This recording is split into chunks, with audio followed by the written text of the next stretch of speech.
Halo, selamat pagi teman-teman. Ini udah saum hari kesekian ya, dan minggu kemarin teman-teman UTS, maka hari ini kita akan lanjut materi ya. Jadi kali ini Ibu akan membahas tentang memilih pendekatan penelitian kualitatif. Jadi sebenarnya kualitatif itu kan satu di antara 3 metode ya.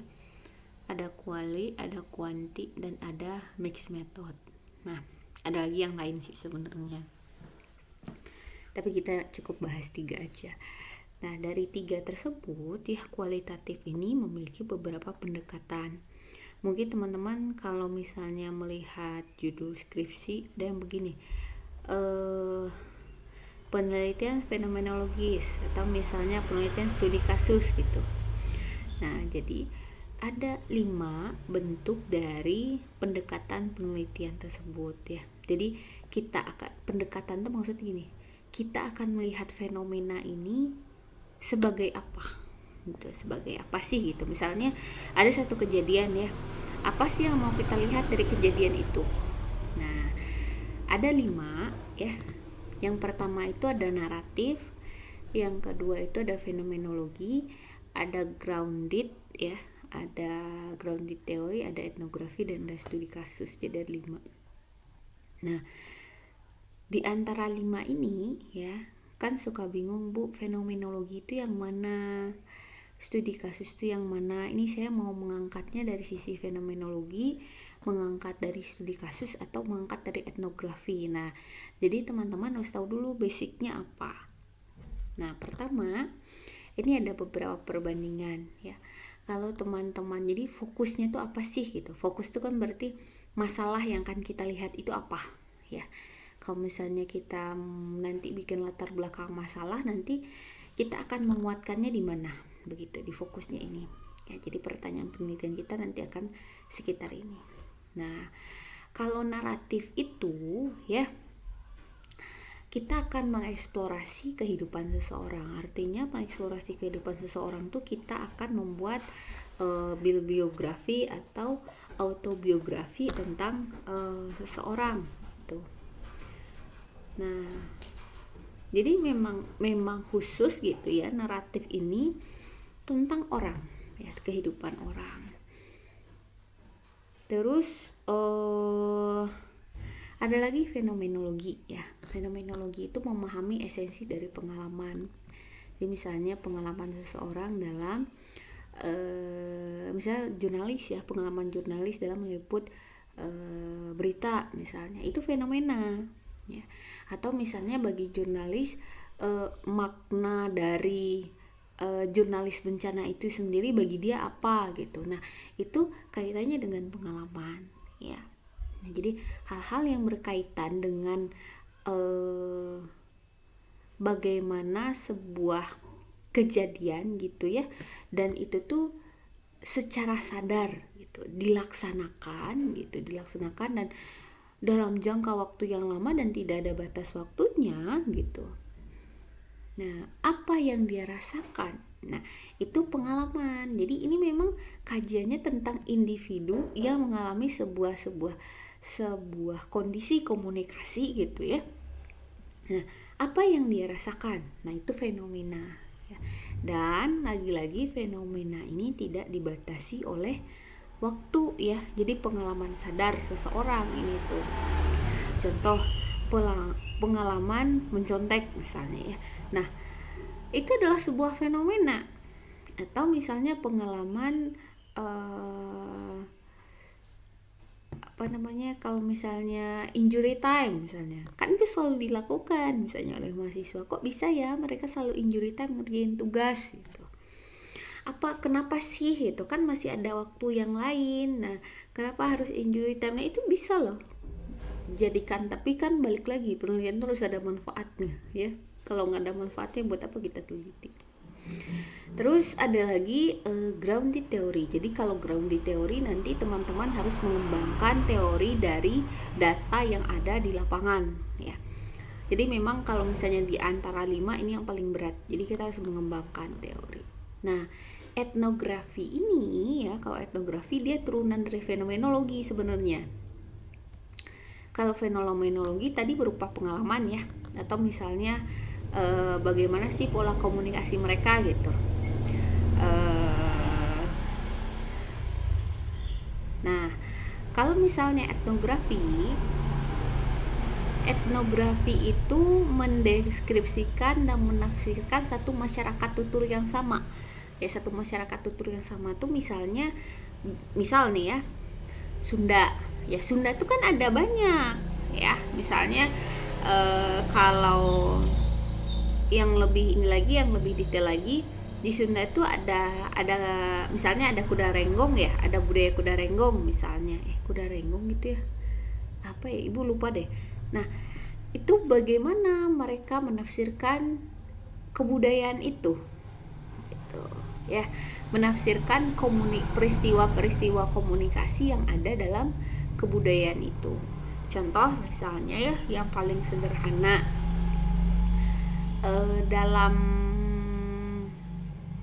kalau Ibu kan waktu itu memang penelitiannya etnografi ya. Pas penelitian etnografi itu bagaimana sebuah masyarakat ya, dia memiliki cara bisnis yang berbeda gitu, cara komunikasi bisnis yang berbeda. Nah, perbedaan itulah yang kemudian melahirkan, oh ini uniqueness-nya nih dalam penelitian etnografi. Ini budaya komunikasinya yang berbeda itu ya nanti akan saya lihat gitu. Nah, kalau studi kasus itu sebenarnya dia mengembangkan deskripsi dan analisis mendalam tentang kasus atau beragam kasus ya. Jadi bentuknya kasus. Kalau misalnya yang kita bahas kasus, artinya kasus itu ada awal, ada akhir. Nah, jadi studi kasus itu biasanya menganalisis kasus yang sudah selesai. Contoh misalnya kasus yang sudah selesai adalah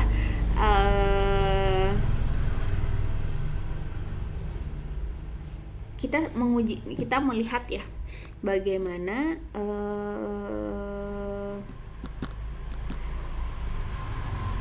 sebuah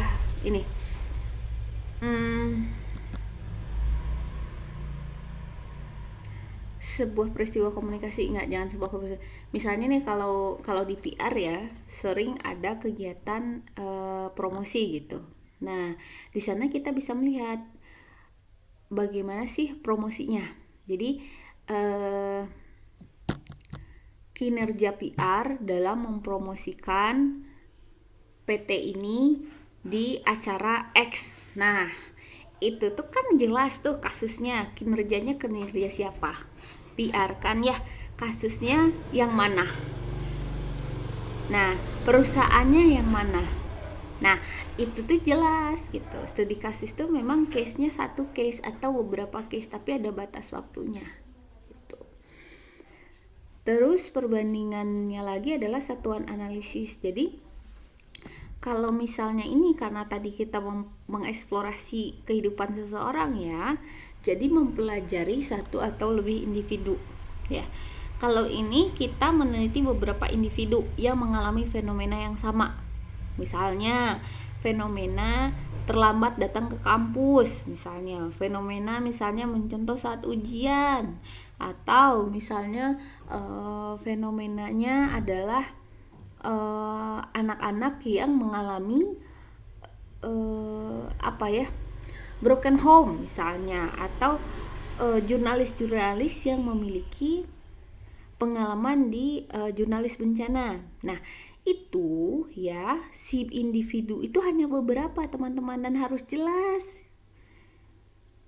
jurnalis bencananya itu jurnalis bencana yang mana. Jurnalis bencana Metro TV, jurnalis bencana RCTI gitu misalnya. Kenapa harus jelas? Karena setiap perusahaannya kan memiliki budaya yang berbeda kan ya, aturan yang berbeda. Nah, sehingga kita harus punya segmentasi yang jelas dalam penelitian kita gitu. Terus kalau Gandhi teori itu mempelajari aksi atau interaksi yang melibatkan banyak individu, karena dia harus melahirkan teori kan. Nah, kalau etnografi, si analisisnya adalah kelompok tutur atau kelompok yang memiliki kebudayaan yang sama.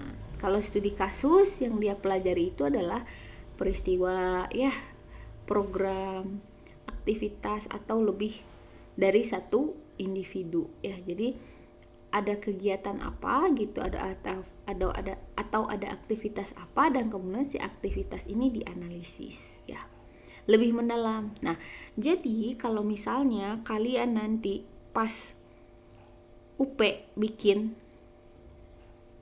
penelitian kualitatif deskriptif, aduh ibu, itu sangat memalukan karena nggak ada yang namanya deskriptif. Kualitatif itu pasti deskriptif ya. Nah, tapi kita mau pendekatannya yang mana nih, di antara mau studi kasus kah, mau etnokah, atau fenomenologi kah? Biasanya gini, hanya 3 tuh yang dipakai. Kenapa hanya 3 yang dipakai? Karena begini, ada hasil laporan tertulis akhir. Kalau riset naratif, dia kan mengembangkan narasi cerita tentang kehidupan seorang atau individu. Ini jarang banget lah peristiwa komunikasi yang hanya terjadi pada satu orang individu. Kalau fenomenologi, dia kan peristiwa yang terjadi, komunikasi yang terjadi itu antar banyak orang ya tadi ya.